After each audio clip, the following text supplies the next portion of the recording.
Getdik, Tiflis, Zaqatala maşınları aparıq. Dövlət Gömrük İdarəsi, Balakən Gömrük İdarəsi, Mazımçay Gömrük postu. Tam ekran izləmək istəyənlər səhifədəki linkdən gəlib baxa bilər. Görürsən Zaqatalada bunu birə-bir götürüblər. Görürsən burada bu iminlə bu market var. Bu marketin yiyəsi var, təsadüfən görür buranı. Zaqatalada bu küçə birə-birdir. Yazın görün. Promotsion ekibi var, birə-bir gəlib çəkiblər. Dəmir yolu stansiyası Muğanlı. Deyə həmin Kruk Zaqatala. Dosta qarlı vəziyyətdə. Özü də deyirlər qar da yağıb, bayaq yazdılar. Ona görə yenə gəldik bura.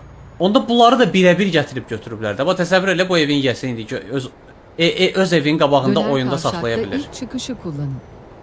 Bakı Yevlax yolu. Bu gördünüz? Ayda çox gözəldir baba, ağaclıqlar belə qarlı yol idealdır.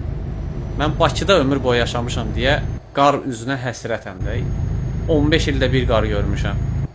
Qar görəndə ona görə qar eləyirəm.